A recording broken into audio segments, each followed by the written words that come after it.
It's the Ambiguously Blind podcast with your host, a guy that's great at hearing, but terrible at listening, John Grimes.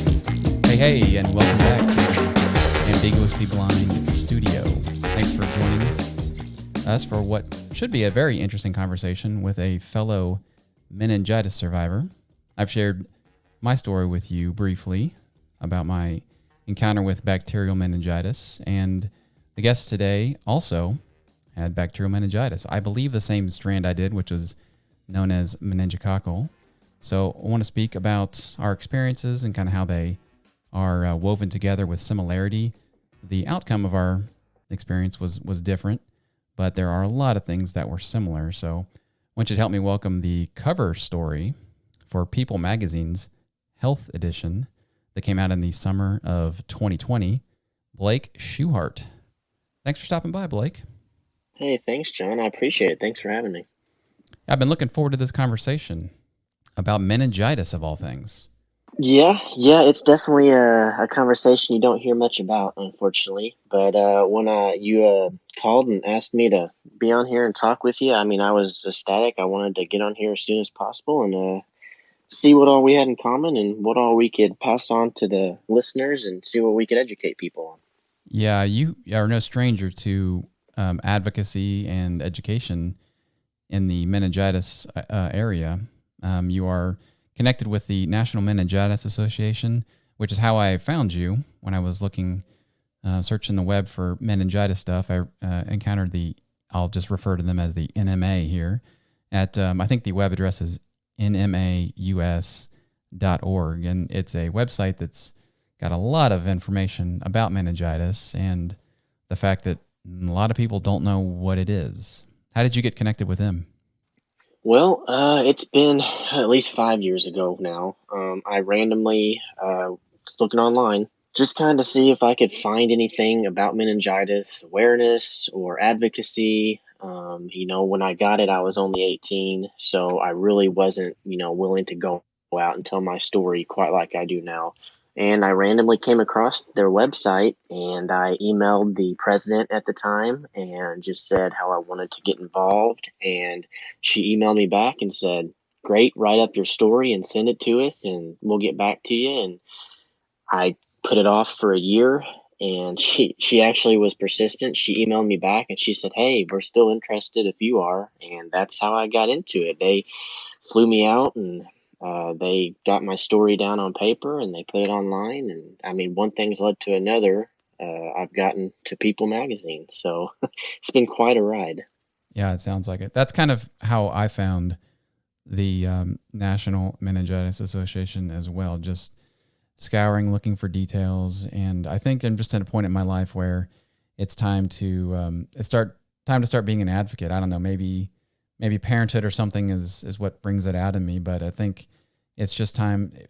People don't know about it, and people need to know about it because it's dramatically changed both of our lives. And if something as simple as a vaccine or just some other preventive measures or just awareness of what the disease is and what it looks like, that could be fixed or diagnosed sooner, lots of people, I think, would have much different results.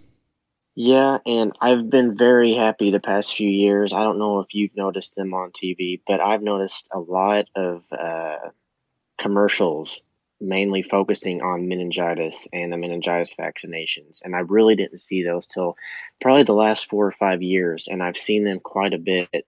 And just knowing that, they're starting to get that out there for people to see, and not just online, is great. Because I mean, when I say meningitis to most people, they have no idea what I'm talking about. And that's scary because, as you know, meningitis can be deadly for a lot of people. It's highly contagious. And it's weird. I got thinking today that you timed this perfectly with wanting to do this with me and talking about meningitis, because meningitis is actually very contagious, and it's spread via droplet and airborne.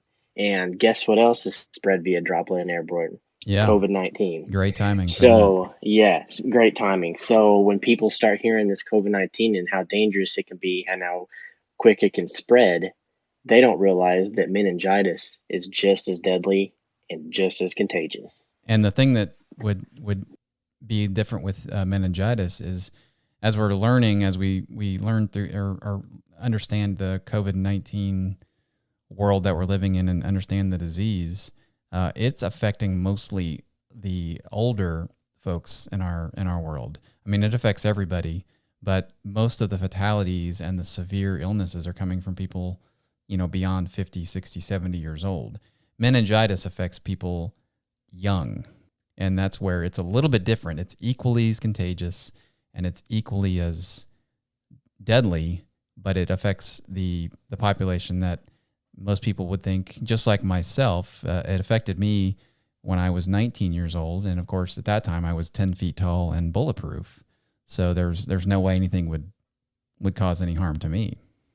Yeah, yeah, and it's strange because I hear people say, "Well, COVID-19's probably been around a while. Why are we just not worried about it?" Well, meningitis has been around for a long time too, and people are just now hearing about it. So, I mean, it's this day and age. You would think we would know a lot more about the things that we don't know about, if that makes sense. Um, With all the it, information available, you're right. And I have yeah, also noticed, yeah. like you said, that I have seen more advertisements, mostly on television, about the vaccines. And I'm just going to tell you honestly, I don't know much about them. I know you've got much more experience than that with me, but there's like an A and a B, and you've done some work with another great organization, the 16vaccine.org. Yes. So I spent a little bit of time doing some filming and this awareness that we spent an entire day, me and another doctor. I should say another doctor, but a doctor. Um, we basically went on television, on live television, through several media outlets, and we helped try to spread the awareness of what it's the 16 and it's the number 16. That's vaccine.org, and it was really pushing to get that second booster shot at 16 years old, because a lot of people don't know that the main vaccination time frame is between 10 and 12 years of age.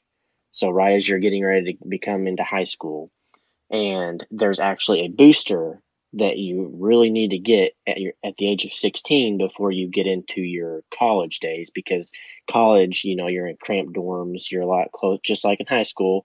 You're very close proximity, so they're really trying to push that second shot, that booster shot, at the age of 16. But the great thing is they've had a meningitis vaccine for years. I think when we were talking, there may not have been one around the time that you got sick, but there was around the time I got sick, and there's like that 5 year gap or something like that. I think we decided that it had to have popped up in there somewhere. So early 2000s is when it came out, but it only covered four of the strains, and there's five. So it covered the A, C, W, and Y, and the strain that you and I both got was B, the meningitis B. So here recently, a couple years ago, they came out with the meningitis B vaccine. So now, not only do we have, the A, C, W, and Y strands covered, we also have the B, which is, believe it or not, and I found this information out today, is that every outbreak that you've been seeing, a lot of the colleges, so that not just the individual meningitis symptoms, but like the outbreaks. So the ones where multiple people got sick at these colleges, every one of those outbreaks was caused by the meningitis B strain. So they all got the exact same strand that you and I did. And as you know, that's the most deadly strand there is. More people die from it. More people have issues, long acting issues after the fact. And, we'll get into that more of what you and I both have going, forward from that. But, people are so afraid nowadays with this COVID-19. Well, we don't have an immunization for it. We're just masking up. Well, meningitis has a vaccine. We just have to get our children to the doctor and get that vaccine to them. Yeah. Do you know any reason why it affects the age group that it does so profoundly? Is it because of just the environment that that age group is in, or is there something unique about that age? I really don't know the exact whys, but I know I've been told over the years that that it does find, like, it's weird, and this would have to be fact checked for sure. But the more healthy and better immune system you have, the more it fights the bacteria, the more the bacteria fights back and spreads. So I know when you're an adolescent teen, you're at the healthiest. Your immune system is as high as it's going to get. But what I don't know is, like, for the very small infants that get it, what causes. I don't know if it's because their immune system hasn't developed yet, so they can get it a little easier. And then obviously adolescents were very healthy, and as soon as we start fighting it, it fights back. So that's really the only thing I can think of, but I don't know for sure why. Yeah. Well, in my experience, or the discussions I'd like to have going forward, I want to get some medical people involved to get more answers to more of those specific types, and then all the strands, the A, B, C, X, Y, Z, and all the other ones that are out there. So I'm really on a quest to be informed myself, and then pass that information on to as many people as I can, because as sure as we are both sitting here today, we know how deadly this disease is, and how really it can change lives, it can change families, and it can be prevented. Absolutely. Yes, absolutely. But it's hard to detect, especially if you don't know what it is. And oftentimes it starts with something as simple as a cold or severe cold or flu-like symptoms. For me, when I became ill with it, it was in the late winter of 1998, and it was in February. And for me, I just kind of thought I had, first of all, I'd never heard of meningitis. Okay, so that's one strike against me. And two, it was flu season or winter time. So I was in college. I was in an apartment living. I had two roommates. And I went to the hospital on a Saturday. And it was late Thursday that I started feeling bad. Like I just felt like I had probably a severe cold, really, is what I felt like I had. And I remember stopping at a drugstore or convenience store or something and getting some severe cold and sinus medicine and taking that, and had a exam on that Friday. So I was going to go home and do some studying, and I didn't really do much of that because I really was feeling pretty poorly and didn't think a whole lot of it, of course. Took the medicine, went to bed relatively early, and woke up pretty early Friday morning. And for me, I was very sick, very sick. I was vomiting a lot.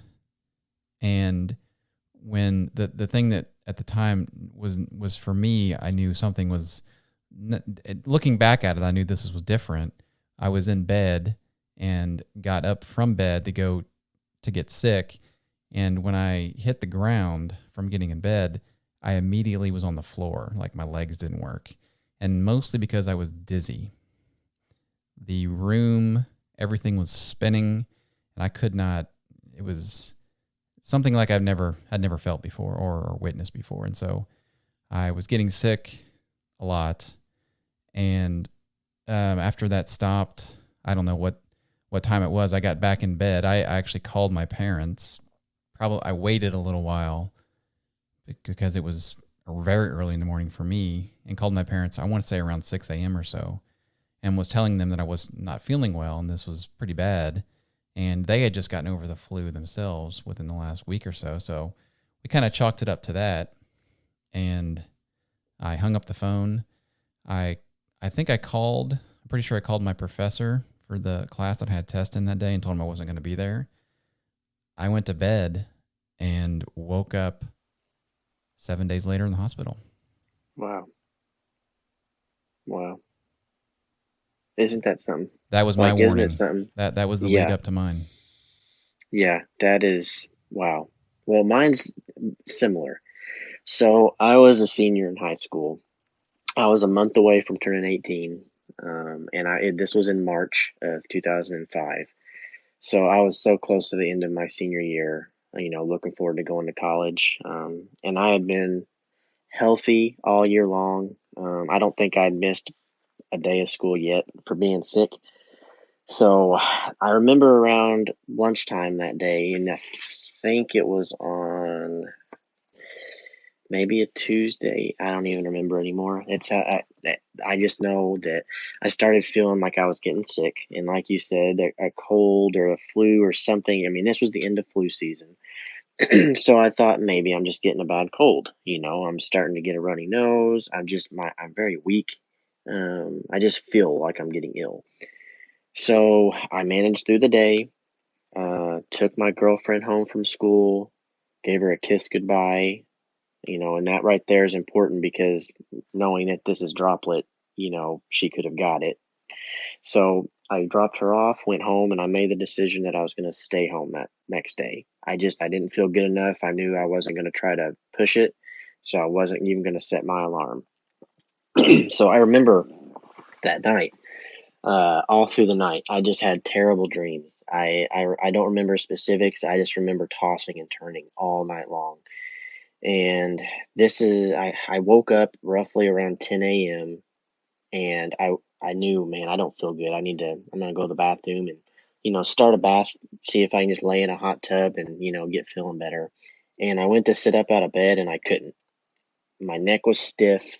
I just felt like I couldn't bend at the waist. I couldn't get up. I didn't have the energy to just physically get out of bed. So I ended up rolling out of bed. And I basically crawled to our bathroom, which for me, it was right next to my room, so it wasn't far away. And I got to the bathtub and I turned it on, and I knew I couldn't sit there and wait for this. I needed to go lay down. I couldn't wait for it to fill up. So I crawled back to my bed, and I remember standing at the side of my bed, getting up onto my feet, and instead of just laying in bed, I literally just fell onto the bed. I mean, just fell face first onto my bed. And for some reason, higher power, I don't know why, my dad doesn't know either, but my dad, for some reason, stayed home from work that day. And he doesn't know why. He said he just felt like I was sick enough, he was going to stay home with me. So he called into work. And he happened to be downstairs and heard me turn on the bath water. And he came to check on me. And he said when he got to my room, he asked if I was okay. And as soon as he saw me, he saw these purple spots all over my body. My face, my back, my stomach, my legs, everywhere. And he instantly knew he had to get me to the emergency room. Well, he said, get dressed. I'm going to make some phone calls and we'll go. Well, 10 minutes later, he came back in there and I was still laying exactly like I was. So he had to get me dressed. He rushed me to the hospital, which was about 30 minutes away from our house. And there, the ER doctor was thinking that I just had a very severe case of the flu, that I was dehydrated. So they were just going to keep me overnight. Well, my aunt used to be good friends with our family doctor. And so she just happened to call him and she said, hey, this is his symptoms. Does this sound right to you? And he said, no, he needs to go to another hospital, a bigger hospital where this is something serious. So they allowed my parents to rush me 2.5 hours to Vanderbilt down in Nashville in a vehicle when I should have been flown or ambulanced or something. But they drove me 2.5 hours. And the last thing I remember was we got into the emergency room and I was in a wheelchair and my dad was pushing me. And I remember telling my dad, I don't feel good. I need to lay down. I'm going to fall asleep. And I laid my head back onto my dad's stomach while he was standing there behind the wheelchair. And I remember passing out. And then I woke up around a week later in a hospital bed, hooked up to a ton of things. And I had the ventilator was down my throat. And that was the first thought I had was, what in the world's going on? So that's very similar to yours, John, where you say you just woke up a week later and bam. It was basically the sickness was over. Now the battle starts. Because really that's what happened. The sickness was over. Now we had to start fighting to get back to where we were. Yeah. Yeah. There are a lot of similarities there. You mentioned as you were going through that, the crawling around. that was me as well. I mentioned that I didn't have any spots, nor did I have, not that my roommates were unattentive to me, but it was, they weren't my parents, so they weren't going to be that attentive to me. But there was a time where during that day before I went to the hospital, my roommate said that I was up and walking around and talking with them and basically saying, you guys need to go somewhere else. I'm feeling terrible. You don't want to get what I've got, so go away. And my roommates actually spent the night away from the apartment that night, so I was there by myself. And I don't remember being up and walking around, and I have no memory of any of that. My last memory of being there was I was literally on my hands and knees crawling, because when I would try to stand up, it was just like everything was spinning. I could not keep my balance, couldn't do anything. I was crawling in and out of bed. I was getting sick, and the similarity of that crawling around reminds me of that. And for me, my roommates did stay away that night, so I was there unattended alone. And the next day was Saturday, and I had I was in a fraternity, and we had a party that evening, and one of my brothers was coming over to get with me. We were going to get ready for the party that evening.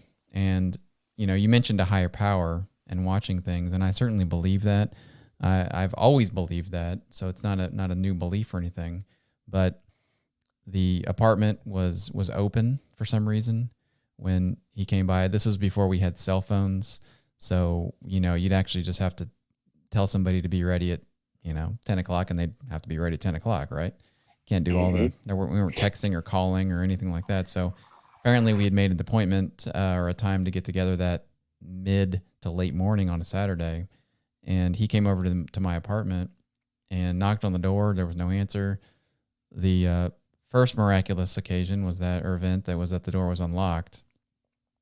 Secondly was he entered the apartment. Nobody was there. He couldn't hear anything.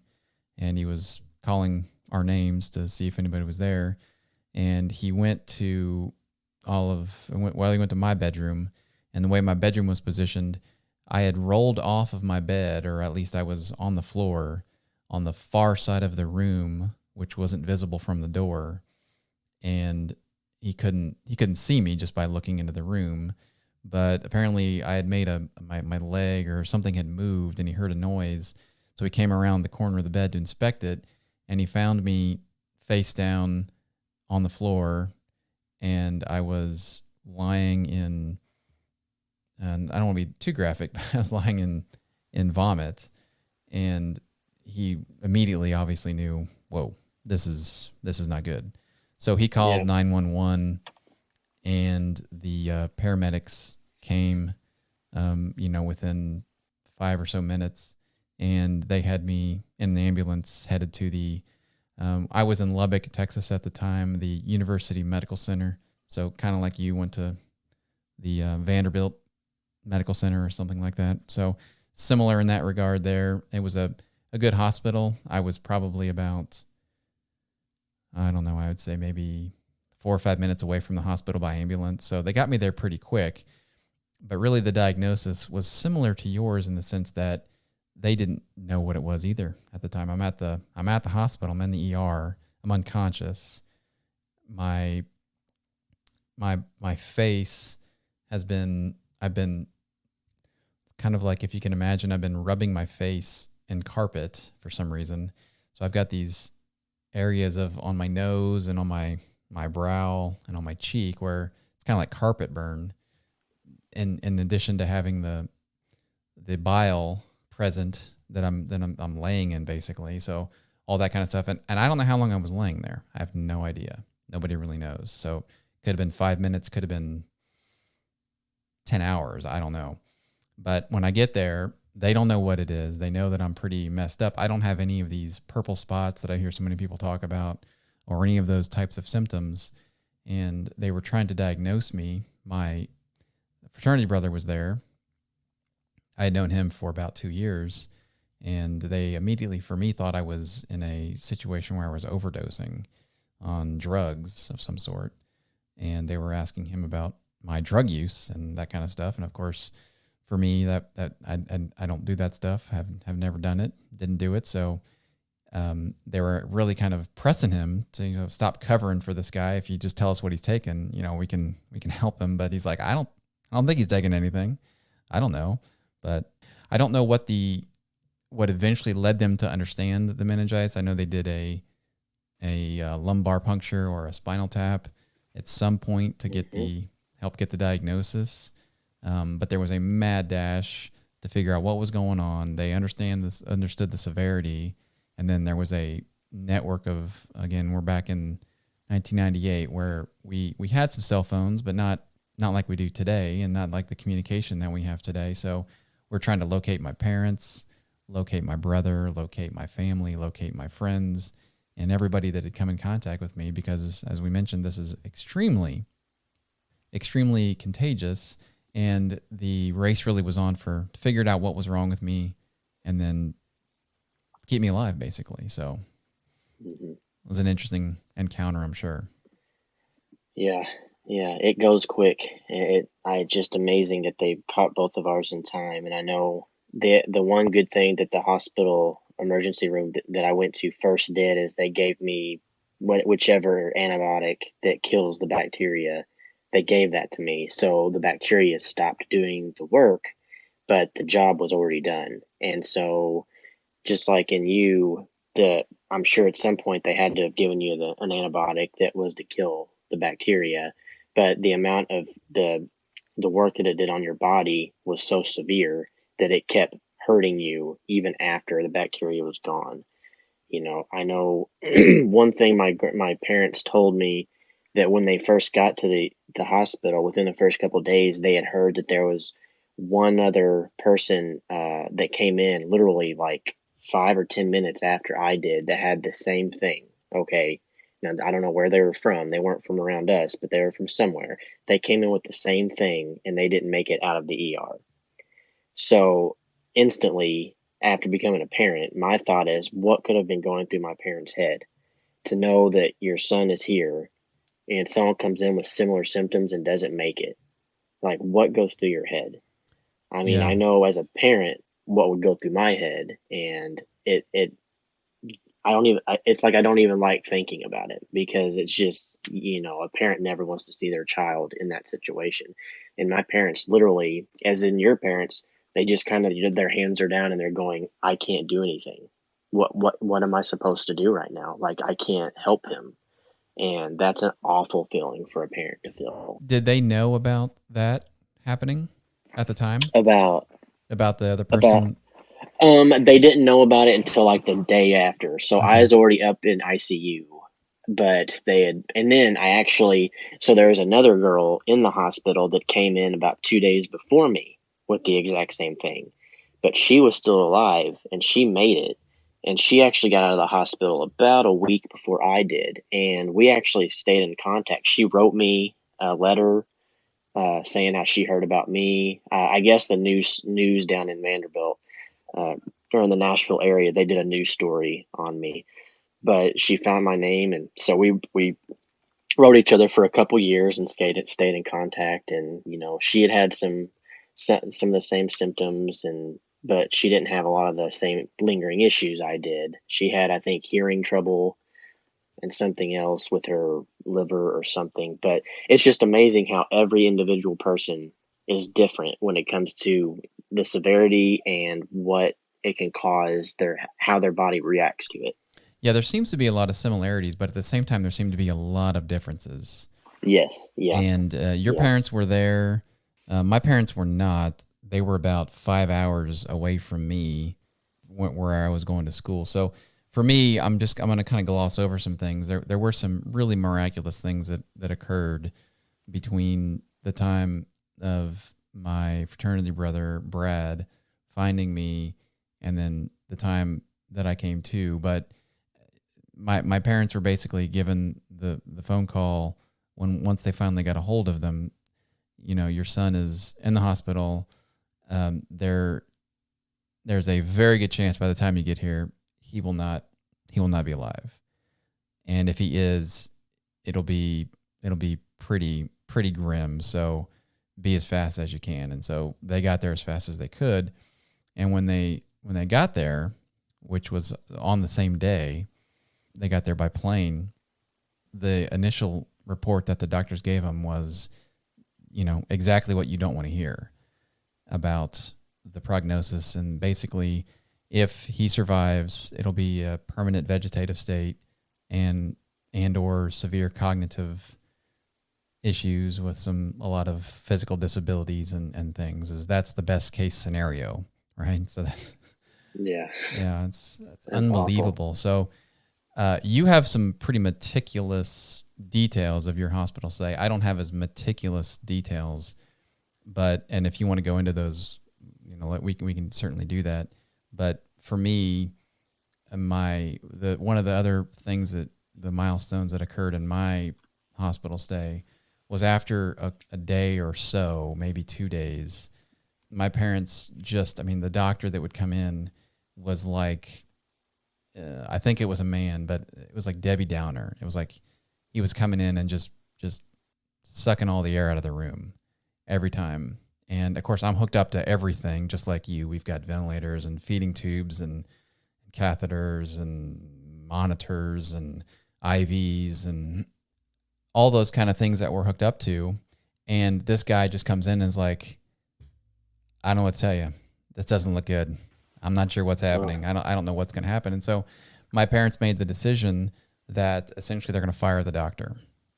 That I need somebody in here that's interested in solving this, that is going to breathe some fresh air, bring some light, bring some life into this.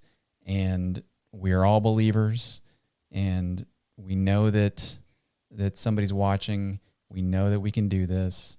I need somebody that has that shares that vision of what's going to happen going forward. And so almost immediately when that change occurred, things started happening. And we headed on the right track. Yeah, that's wonderful. That's wonderful. I don't remember that. I don't remember any of my doctors. I remember my physical therapist who was getting me out of bed because I didn't like her at all at the time, obviously, because I didn't want to do anything. But so you said how they gave your parents a pretty grim outlook. My parents said that first night I was there, they told them to call any family that they wanted to come see me, because there was a 0% chance that I would make it till morning. That's exactly what they told them. Yeah, I think mine was, I don't know if it was exactly that, but pretty similar. Yeah. Yeah. And then as the days went on, the next day they said, well, there's a 10% chance that he'll make it. And then the next day or two was, well, now it's a 20% chance, so it was very slow going at the beginning.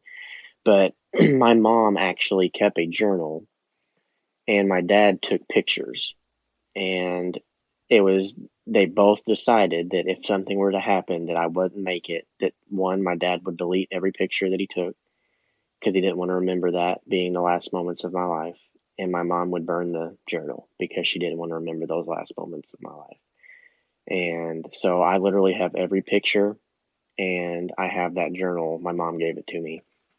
And it goes into detail from day one all the way up until my last day in the hospital.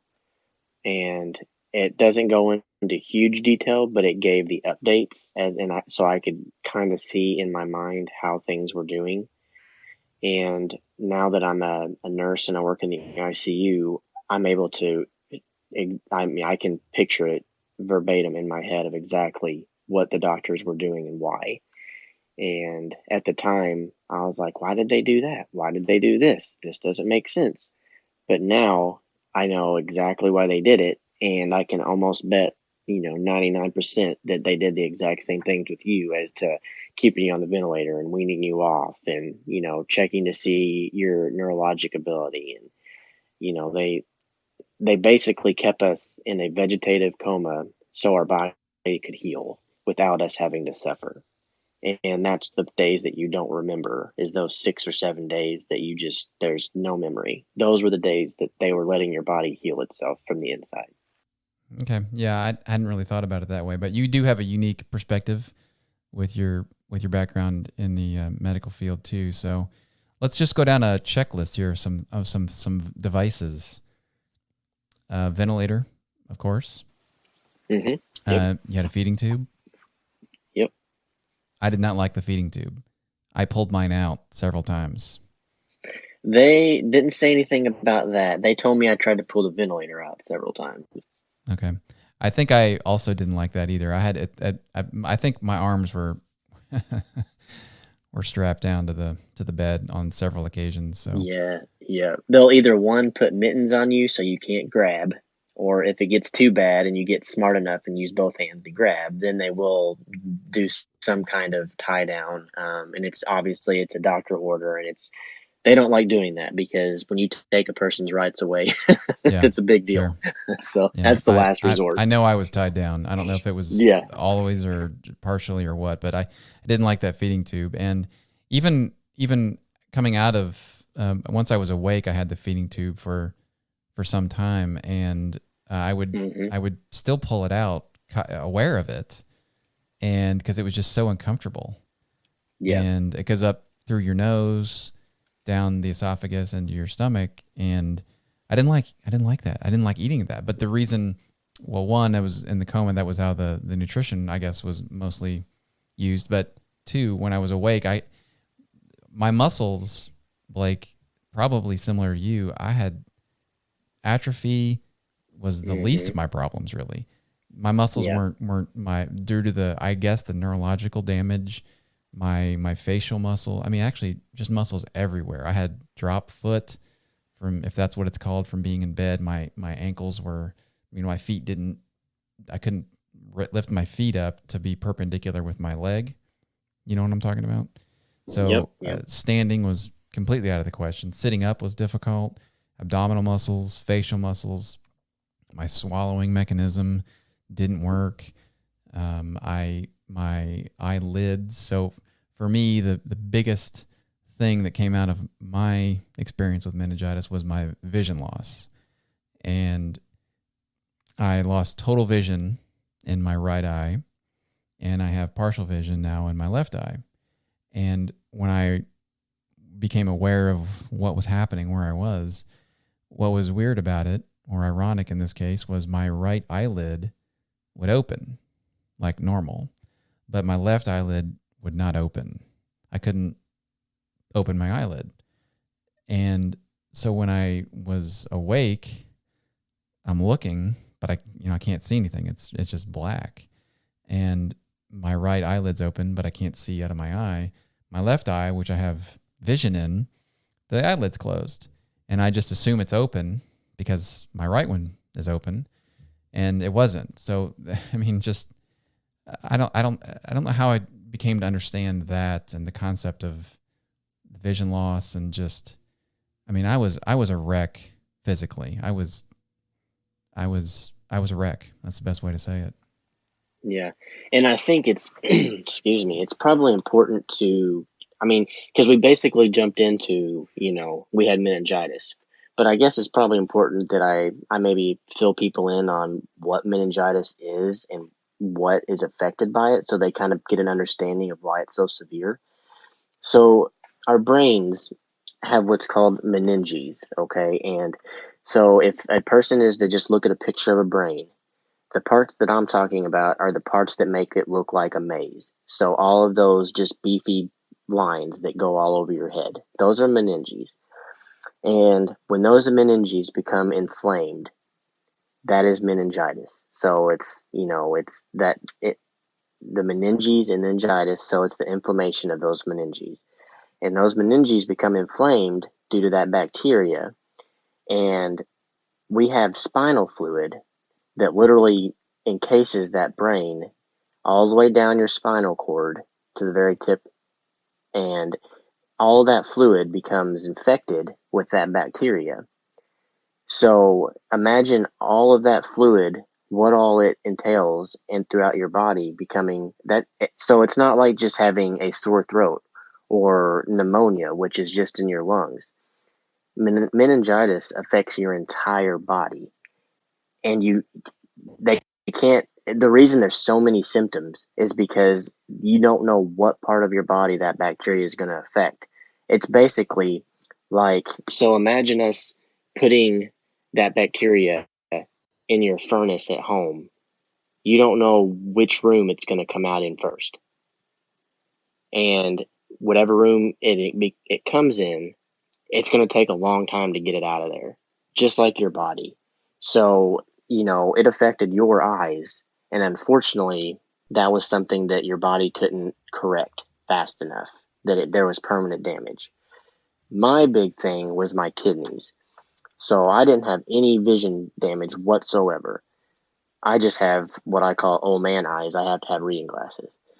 But my kidneys shut down in the hospital, and they thought that it was just an acute kidney infection and acute kidney damage. So we did dialysis in the hospital, and that was one thing that later in life, I'm still fighting. But that was really the big thing for me, was just kidney function. I had some other small things. Like you, I couldn't walk anymore. I had to learn how to walk basically all over again.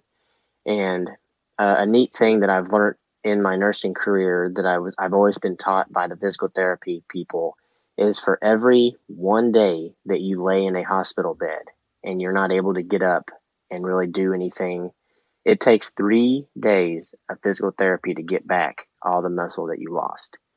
So I was in hospital for almost a month. And I know you said similarly you were in there for several weeks, right, John? Yeah, I was in the hospital for, it was 21 days almost exactly. Yeah. So 21 days times 3. Yeah. You had it, so that took a lot. And I mean, I assume that's probably how long or more it took you. But for me, it took 3 months of physical therapy just to get back to where I could walk. That wasn't running. That wasn't, know, up and lifting things. That was just walking. Yeah, I was similar in that regard. I had a lot of therapy in the hospital. You mentioned the physical therapist not being your favorite.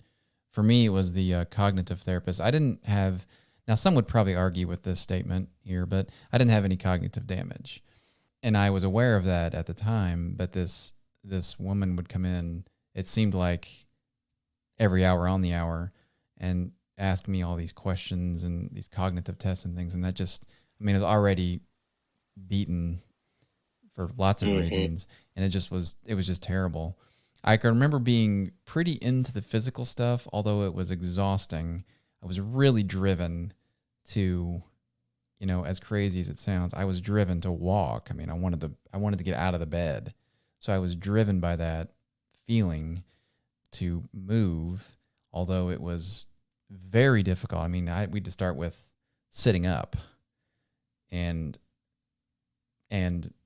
standing, or well, one, sitting up, and then two, being in a sitting position for a while, and then three, getting on my feet, which was, I mean, it was quite, it was like a milestone in my recovery to stand on my feet, which is crazy to say, but yeah, I did physical therapy, using your math there, for about 60 days. Once I got home, yeah, that's probably pretty accurate. I went to an outpatient physical therapist place when I got home, and it was for a couple months for sure. And, just basic functional stuff was what we were working on, which was, crazy for a 19-year-old kid to be worried about that. My family tells me a story that happened during my hospital stay, and I remember it pretty well. So it was in March when I was there, and I think it was March 3rd, March 5th. That's what's bad. I can't even remember the date that I went in.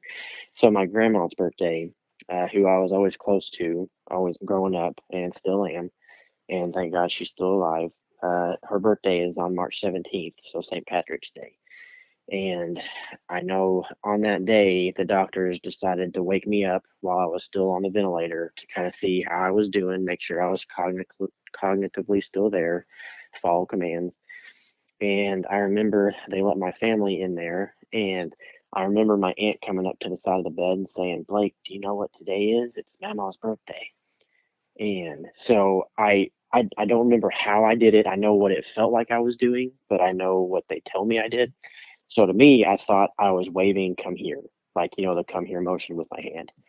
To them, it looked like I was just moving my fingers back and forth. But I was doing that, and that I was wanting her to come closer. And what I wanted to do, I wanted her to bend down and I wanted to give her a kiss on the cheek and tell her happy birthday, but I couldn't talk. So the most I could do was she bent down, and I put I had a face mask on at the time. I put that up to her cheek as in, hey, that's my kiss, happy birthday. And then they put me back to sleep. So to this day, my grandma always reminds me on her birthday of how that was one of the best presents she ever had, was me giving her a kiss on the cheek while I was in the hospital room, trying to survive. I was thinking about her on her birthday. Yeah, that's incredible. Okay, well, as I think we discussed earlier, I think you said very, very well, very poignantly that it was during the hospital time where the illness had run its course, but we both maybe we understood, or maybe, well, we certainly understand now that the battle was really still ahead. It was a battle to recovery. So I think we've both glossed over a lot of details that we could get much more specific about, and maybe we'll do in a future discussion. But I think the next time when we get together, let's talk about the road ahead. Let's do it. Yeah, absolutely. There's still a lot to tell. Thanks for spending time with the Ambiguously Blind podcast. Please rate and write a review wherever you subscribe. And for a complete transcript of this episode, connect and share with us at ambiguouslyblind.com.